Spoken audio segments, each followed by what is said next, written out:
ఎందుకంటే ఇప్పటికే ఈ హైడ్రా పుణ్యమాని ముగ్గురు ఆత్మహత్య చేసుకున్నారు, 3 ప్రాణాలు పోయినాయి ఇప్పటికే. ఇంకెవరు చనిపోవద్దు దయచేసి, అలాంటి ధైర్యాన్ని కోల్పోయే పని చేయకండి. We're all with you. ఎట్టి పరిస్థితుల్లో మీది న్యాయబద్ధమైన కోరిక. ఇందాక చాలా మంది డాక్యుమెంట్లు తెచ్చిచ్చారు. ఇది ఒక layout, Vishal Nagar colony layout. ఎప్పుడు అప్రూవ్ చేశారు? 1994. అప్పుడున్నది కాంగ్రెస్ ప్రభుత్వమే. 94లో లేఅవుట్ వచ్చింది. తర్వాత వీళ్ళకు మున్సిపల్ ఇంటి అనుమతులు ఉన్నాయి, వీళ్లకు ఎలక్ట్రిసిటీ బిల్లు కడుతున్నారు, వాటర్ ట్యాక్స్ కడుతున్నారు, మున్సిపల్ ట్యాక్స్ కడుతున్నారు. రిజిస్ట్రేషన్ ఆఫీస్లో కొనుక్కుంటే రిజిస్టర్ చేస్తే రిజిస్టర్ డాక్యుమెంట్ ఉంది, దీని మీద బ్యాంకు లోన్లు కూడా ఉన్నాయి. అంటే ఇక్కడ పేదల తప్పెక్కడున్నది?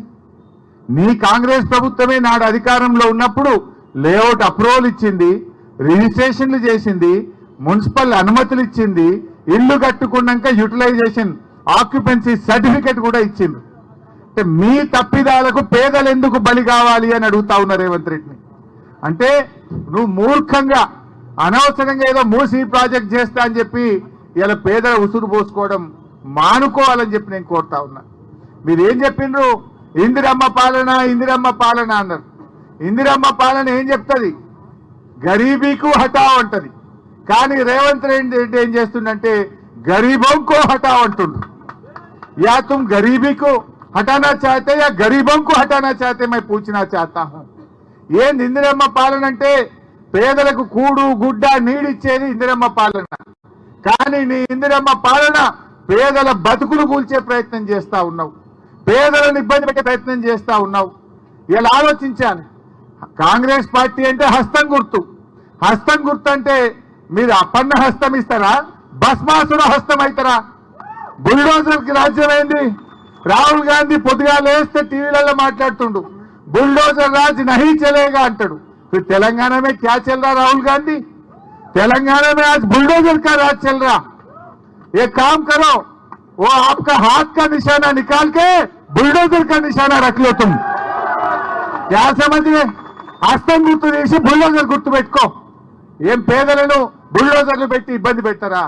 పాపం ఆ గర్భిణీ స్త్రీ, అమ్మాయి పేరు మర్చిపోయినా, 9 నెలల నిండు గర్భిణి సరిత అనే అమ్మాయి ఇక్కడికి వచ్చి నెల రోజుల నుంచి నిద్రపోతలేనన్నా, కంటి మీద కురుకు లేదని 9 నెలల గర్భిణి మాట్లాడుతూ ఉంది.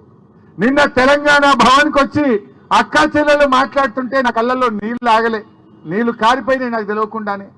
నాకు అర్థమైతలేదు ఈ రేవంత్ రెడ్డిది రాతి గుండెనా ఇంకేమన్నా గుండెనా నాకైతే అర్థమైతలేదు. మీ బాధలు వింటుంటే, మీ కన్నీళ్లు చూస్తుంటే రాతి గుండె కూడా కరిగిపోతుంది. కానీ రేవంత్ రెడ్డి గుండె ఎందుకు కరుగుతలేదో నాకైతే అర్థమైతలేదు. ఈ రేవంత్ రెడ్డి ఆయన ఏదో పెద్ద శుద్ధపూస లెక్క మాట్లాడుతుండు. కొడంగల్ల ఆయన కట్టుకున్న ఇల్లే చెప్పుకుంటూ ఉన్నది. రేవంత్ రెడ్డి నువ్వు కట్టుకున్న ఇల్లు రెడ్డి కుంటలో సర్వే నంబర్ 1138లో నీ ఇల్లుంది కదా, ఫస్ట్ నీ ఇల్లు కూడా కొట్టు. నీ ఇల్లే రెడ్డి కుంటలు ఉన్నది, నీ తమ్ముని ఇల్లే FTL ఉన్నది. నీ తమ్మునికో రూలు, నీకో రూలు, గరీబులకు ఒక రూలా అని నేను అడుగుతా ఉన్నా. ఇదెక్క న్యాయం? ఈ పేదలు ఎంతో జీవితకాలం కష్టపడి ఒకరు ఇల్లు కట్టుకుంటారు. ఇందాక ఒక ఇద్దరు పాపం, ఒక అమ్మ మిలిటరీ అని చెప్పింది, సరిత అని, వాళ్ళ భర్త